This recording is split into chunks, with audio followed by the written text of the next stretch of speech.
ನಮಸ್ಕಾರ ಸ್ನೇಹಿತರೆ, ಇವತ್ತು ನಾವು 2022ರಲ್ಲಿ ನಡೆದಂತಹ GPSTR ಪರೀಕ್ಷೆಯ ಶೈಕ್ಷಣಿಕ ಮನೋವಿಜ್ಞಾನ, ಮಗುವಿನ ಬೆಳವಣಿಗೆ ಮತ್ತು ಬೋಧನಾಶಾಸ್ತ್ರ ಈ ಪ್ರಶ್ನೆ ಪತ್ರಿಕೆಯನ್ನು ಬಿಡಿಸೋಣ.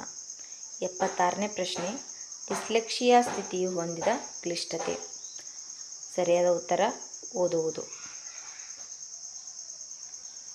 77ನೇ ಪ್ರಶ್ನೆ, ಅಂತರಾವಲೋಕನ ತಂತ್ರಗಳನ್ನು ಬಳಸಿ ಒಬ್ಬ ವ್ಯಕ್ತಿಯ ವರ್ತನೆಯನ್ನು ಪ್ರಾಯೋಗಿಕವಾಗಿ ಕಾರಣೀಕರಿಸಲು ಸಾಧ್ಯವಿಲ್ಲದ ಒಂದು ಸನ್ನಿವೇಶ. ಸರಿಯಾದ ಉತ್ತರ, ಒಬ್ಬ ವ್ಯಕ್ತಿಯು ಉದ್ದೇಶಪೂರ್ವಕವಾಗಿ ಅಭಿನಯಿಸಿದಾಗ.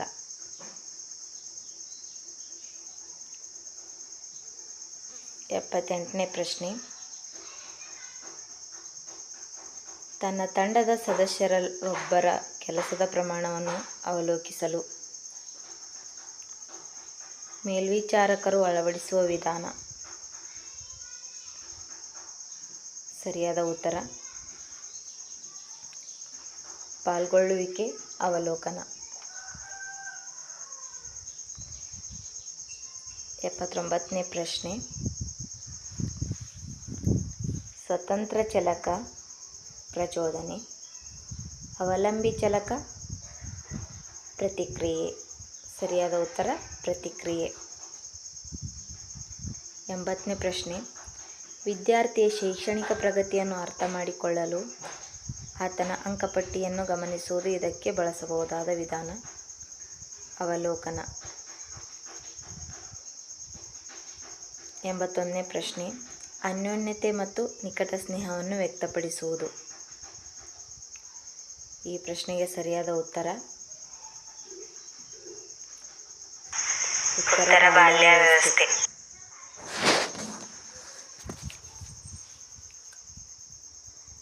82ನೇ ಪ್ರಶ್ನೆ, ಜೀವಿಯಲ್ಲಿ ಉಂಟಾಗುವ ಪರಿಮಾಣಾತ್ಮಕ ಮತ್ತು ಗುಣಾತ್ಮಕ ಬದಲಾವಣೆಯೇ ವಿಕಾಸ. ಹೇಳಿಕೆ ಬಿ, ಯಾವುದೇ ಜೀವಿಯಲ್ಲಿ ಉಂಟಾಗುವ ವಿಕಾಸವು ಬೆಳವಣಿಗೆ, ಸಾಮರ್ಥ್ಯ, ಪಕ್ವತೆ ಮತ್ತು ಪರಿಸರದೊಂದಿಗೆ ಅನುಕ್ರಿಯೆಯನ್ನು ಒಳಗೊಂಡಿರುತ್ತದೆ. ಇದಕ್ಕೆ ಸರಿಯಾದ ಉತ್ತರ ಆಪ್ಷನ್ 1. ಹೇಳಿಕೆಯು ಸರಿಯಾಗಿದೆ ಮತ್ತು ಹೇಳಿಕೆ ಬಿಯು ಹೇಳಿಕೆಗೆ ಸಮರ್ಥನೀಯವಾಗಿದೆ. ನೆಕ್ಸ್ಟ್ ಕ್ವಶನ್, ಎಲ್ಲ ಮಕ್ಕಳು ಏಕರೀತಿಯ ವಿಕಾಸದ ಹಂತಗಳನ್ನು ಪ್ರದರ್ಶಿಸಿದರೂ ಅವರ ವಿಕಾಸದ ಅವಧಿಯಲ್ಲಿ ವ್ಯತ್ಯಯವಾಗಿರುತ್ತದೆ. ಇದರಲ್ಲಿ ಅಡಕವಾಗಿರುವ ತತ್ವ. ಆಪ್ಷನ್ಸ್ 2, ಅನನ್ಯತೆಯ ತತ್ವ. ಸರಿಯಾದ ಉತ್ತರ. 84ನೇ ಪ್ರಶ್ನೆ, ಪಟ್ಟಿ A1ರಲ್ಲಿ ನೀಡಿರುವ ನೈತಿಕ ವಿಕಾಸದ ಹಂತಗಳನ್ನು ಪಟ್ಟಿ 2ರಲ್ಲಿರುವ ವಿಕಾಸದ ಅವಧಿಯೊಂದಿಗೆ ಸರಿಯಾಗಿ ಹೊಂದಿಸಿದಾಗ. ಇದರ ಸರಿಯಾದ ಉತ್ತರ ಆಪ್ಷನ್ 1.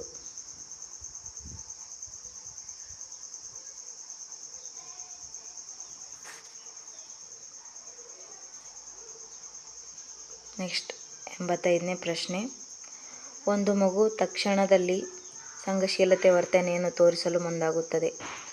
ಈ ವರ್ತನೆಗೆ ಸಹಭಾಗಿತ್ವವಾಗಿರುವ ಸಂವೇದನೆ. ಇದಕ್ಕೆ ಸರಿಯಾದ ಉತ್ತರ ಸೃಜನಾತ್ಮಕತೆಯ ಭಾವ.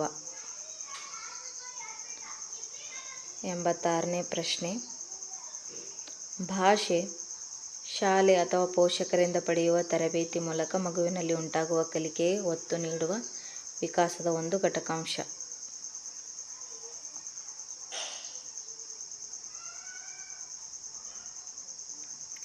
ಇದಕ್ಕೆ ಸರಿಯಾದ ಉತ್ತರ ಸಾಮಾಜಿಕ ಪ್ರಸರಣ.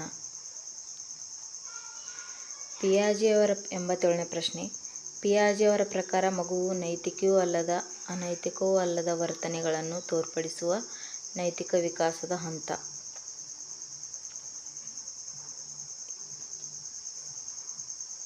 ಈ ಪ್ರಶ್ನೆಗೆ ಸರಿಯಾದ ಉತ್ತರ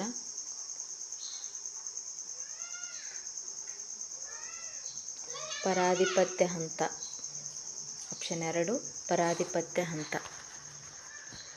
88ನೇ ಪ್ರಶ್ನೆ, ಉತ್ತರ ಬಾಲ್ಯದ ಕೊನೆ ಹಂತದ ವಿದ್ಯಾರ್ಥಿಗಳ ದೈಹಿಕ ವಿಕಾಸಕ್ಕೆ ಸಂಬಂಧಿಸಿದಂತೆ ಸೂಕ್ತವಲ್ಲದ ಹೇಳಿಕೆಯನ್ನು ಗುರುತಿಸಿ.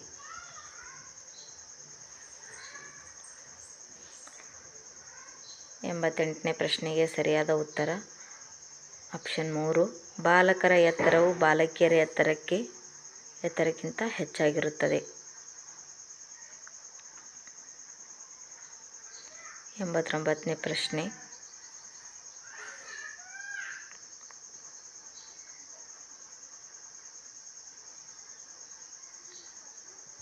ಈ ಪ್ರಶ್ನೆಗೆ ತುಂಬ ಉದ್ದವಾಗಿದೆ, ಓದ್ಕೊಳ್ಳಿ. ಹೇಳಿಕೆ ಎ ಯು ಸರಿಯಾಗಿದೆ ಮತ್ತು ಹೇಳಿಕೆ ಬಿ ಯು ಹೇಳಿಕೆಗೆ ಪೂರಕವಾಗಿದೆ. ಇದು ಪ್ರಶ್ನೆಗೆ ಒಂದನೇ ಉತ್ತರ. ಪಾಸ್ ಮಾಡಿಕೊಂಡು ಓದ್ಕೊಳ್ಳಿ. Next question 90. ಒಂದು ಮಗು ಇತರರಿಗೆ ತನ್ನಿಂದ ತಪ್ಪಾದಾಗ ಅಪರಾಧ ಮನೋಭಾವವನ್ನು ಅನುಭವಿಸುತ್ತದೆ. ಮಗುವಿನ ಈ ವರ್ತನೆಗೆ ಕಾರಣವಾದ ವಿಕಾಸ ಸಾಮಾಜಿಕ ವಿಕಾಸ. ಸರಿಯಾದ ಉತ್ತರ ಆಪ್ಷನ್ 1 ಸಾಮಾಜಿಕ ವಿಕಾಸ. 91ನೇ ಪ್ರಶ್ನೆ.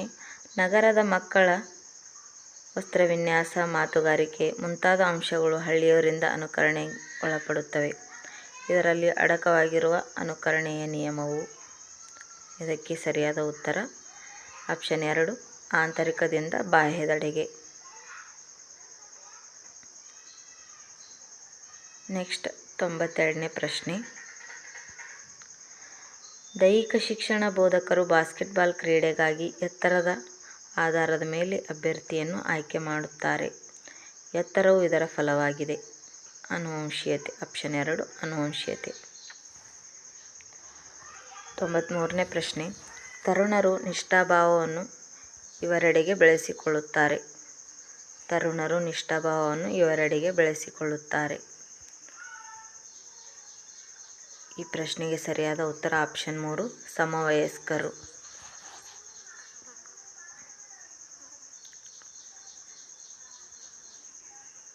94ನೇ ಪ್ರಶ್ನೆ. ಅಪರಾಧ ಮತ್ತು ಸಮಸ್ಯೆ ವರ್ತನೆಯ ಇತಿಹಾಸವನ್ನು ಹೊಂದಿರುವ ತರುಣರಲ್ಲಿ ಕಂಡುಬರುವ ಸಂಕೇತ. ಅಪರಾಧ ಮತ್ತು ಸಮಸ್ಯೆ ವರ್ತನೆಯ ಇತಿಹಾಸವನ್ನು ಹೊಂದಿರುವ ತರುಣರಲ್ಲಿ ಕಂಡುಬರುವ ಸಂಕೇತ.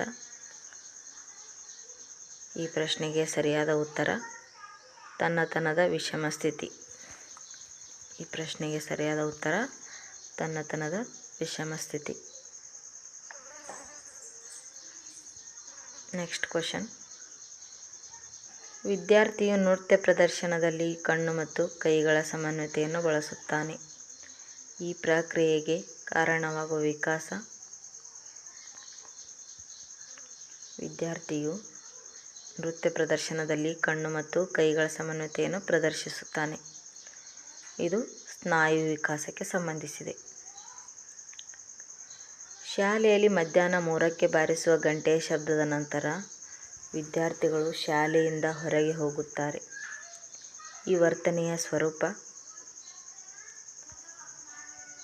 ಶಾಲೆಯಲ್ಲಿ ಮಧ್ಯಾಹ್ನ 3ಕ್ಕೆ ಗಂಟೆ ಬಾರಿಸಿದಾಗ ಅಲ್ಲಿ ಏನಾಗುತ್ತದೆ? ಕಲಿಕೆಯಾಗುತ್ತದೆ. 97ನೇ ಪ್ರಶ್ನೆ. ಪರಿಹಾರ ಸಮಸ್ಯೆಗೆ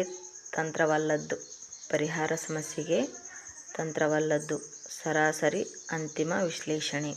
ಇದಕ್ಕೆ ಸರಿಯಾದ ಉತ್ತರ ಆಪ್ಷನ್ 4 ಸರಾಸರಿ ಅಂತಿಮ ವಿಶ್ಲೇಷಣೆ. 98ನೇ ಪ್ರಶ್ನೆ. ಬೋಧನಾ ಕಲಿಕಾ ಪ್ರಕ್ರಿಯೆಯಲ್ಲಿ ಕಲಿಕೆಯನ್ನು ಪರಿಣಾಮಕಾರಿ ಮಾಡುವಲ್ಲಿ ಶಿಕ್ಷೆಯನ್ನು ಬಳಸಲಾಗುತ್ತದೆ. ಇದನ್ನು ಪ್ರತಿನಿಧಿಸುವುದು. ಈ ಪ್ರಶ್ನೆಗೆ ಸರಿಯಾದ ಉತ್ತರ ಆಪ್ಷನ್ 2 ಪ್ರಬಲ ಅಪೇಕ್ಷಾ ಶಾಸ್ತ್ರೀಯ ಅನುಬಂಧನ.